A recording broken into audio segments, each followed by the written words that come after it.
Yesu ashimwe bakunzi ba televiziyo ya VAMUBYAHA TV. Nkuko mubibona turacyari kuri rwa rusengero Eglise Vivante mu murenge wa Rugerero. Twashatse ro kuganira n'abakristo baho. Twabonyemo umukristo umwe agiye kubibwira amazina, babwira ubuhamya bwe, gukizwa kwe, inzira y'urugendo rw'agakiza ke n'uburyo yaje gusengera no kuri Eglise Vivante, n'icyo Eglise Vivante yamumariye. Turagira ngo aduhe ubuhamya bw'ubuzima bwe bwa gikristo. Arabanza bibwira amazina hanyuma abaho ubuhamya bw'ubuzima bwe. Ni karibu umukozi w'Imana. Murakoze, Imana ibahe umugisha. Manje gushima Imana. Amazina nitwa Nibizi Petero, umurenge wa nduyemo ni Nyundo, akagari nitera imbere, umudugudu ni wa Ruhango, akarere na Rubavu. Ndi umupapa, mfite umudamu umwe n'umwana umwe. Ubwo ndi gushima Imana ibyangoreye, ariko mbifashijwemo n'itorero rya Eglise Vivante. Eglise Vivante ni itorero nkunda cyane. Pasiteri yitwa Yoramu, gusa ndamushimiye, yangoreye ibintu ndazibagirwa mu buzima bwanjye. Ndibuka hari mu kwezi manza ari kwa kane, ngira ngo ntago nzawibagirwa uwo munsi. Hari kuwa mbere ngiye gusura umuntu ndahabwije, ariko Mungu nawe ni inshuti yanjye, nawe ngira inama.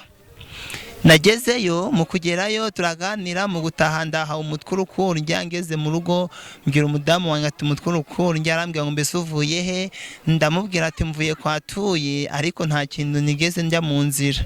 Arambwira ati mbese kubera iki usigora agenda, wagira ikintu cy'urya ndutubwire ni ukubera iki? Ndamubwira ati nta kibazo cyo mfite, ariko ndi kumva umutwe utamere neza, kandi ni umutwe w'uruhande rumwe.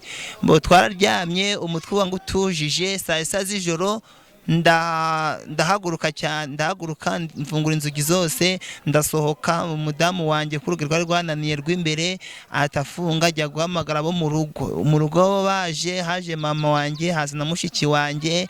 Nta kintu bakoze kuko nari mfite imbaraga ziruta izindi. Ikintu ndi kubabwira ni ukubabwira ko Eglise Vivante ifite ingufu, ariko mbishobozwa na Kristo urya utanga imbaraga. Byageze aho rero ndasohoka, barandabananira, ndirukanga, ndara mu gihuru. Ndaye mu gihuru, ubwo mbyuka ndi kujya kota izuba. Mu kota izuba mbona abantu banyirukanzeho. Mu kunyirukangaho nahise nambuka Sebeya yuzuye imbere yo mu rugo. Abantu banyirukanzeho bashaka aho nyuze, bashatse n'inzira banyuramo bagiye kumfata, bashaka uko bamfata barakubura. Ubwo rero ngende gushima Imana ko yangijije. Byabaye aho umudamu wanjye ajya gushaka abanyamasengesho, bagira ngo barambonaho ngabaceremba, uko nge ni ibintu byambwiraga ati bari abantu ntibakwegere.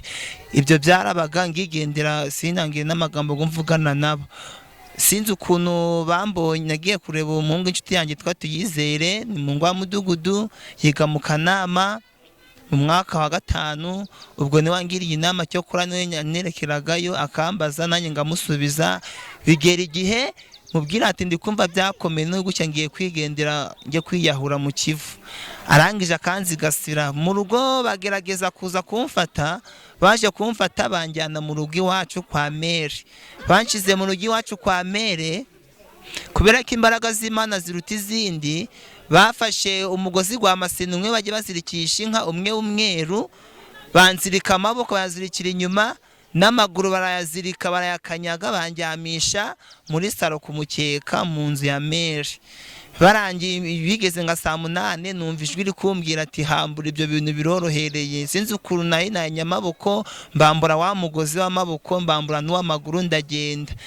Mu rugo basigara bari kwitonganya. Ariko mu gusohoka uko kose nanjye kureba, byari nga saa 8 z'ijoro, nuko ndabyibuka. Ariko iyo nshuti yanjye nibimbwira, naragendaga aho ngiye hose ngamubwira ati ngiya. Imana yangiriye neza, irantabara, yanguye ahantu habi handi ndabaka no kubabwira. Mbese ni nko kungura mu kuzimu, nubwo Satani nawe yatsinzwe, ariko cyafite ibyo naby'ingunzu bikingamba kambaho. Ariko ndiganya ndashidikanya ko nawe yo nabyo bizatsindwa. Byageze aho rero pasiteri wacu nkunda, mama nihasengera, aranshaka. Maze kunshaka arambura, aravuga ati umunsi muzamwamubonyeho muzambwire. Madamu wanjye hari akantu yari afite, niko bamuhaye agashyira ku isoko. Bagiye kumuha amafaranga, sinzi umuntu amubwira ati iburetse kuko Yoramu yavuze ngo ndagira ikintu cyo mwongera gukora atari yahava.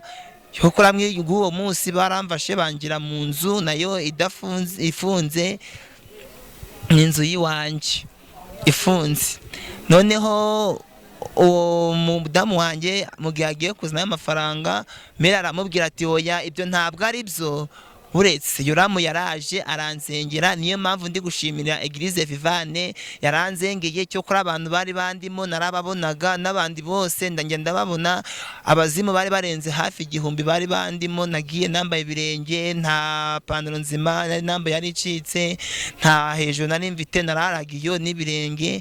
Ubwo ndi gushimira Imana. Ariko mu kuvayo hari indirimbo Imana yambwiye ngomba kujya ndayiririmbira.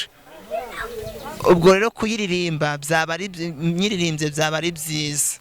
Ni indirimbo ivuga ngo Isiyoni Isiyoni Isiyoni Isiyoni Isiyoni Isiyoni Isiyoni Isiyoni Isiyoni yo mwijuru ni ubwiza bw'Imana yacu buganje, niho buganje ubwiza bwaho, ibyiza byaho kubirunguruka ukabirebaho ntibishoboka utabihawe. Isiyoni ni ubwiza bw'Imana yacu buganje, niho buganje ubwiza bwaho, ibyiza bwa ukabireba. Yaradutoranyije aradutumbira ngo tujyeyo twibanire nawe muri ubwo bwami. Yaradutoranyije aradutumbira ngo tujyeyo twibanire nawe muri ubwo bwami. Nitugerayo duhawe ibyicaro turimo kwakirwa, nituzibuka ibyo twasize mu isi, ibigerageza byose abo twabanye mu isi batakurikiye umwami ntituzabibuka.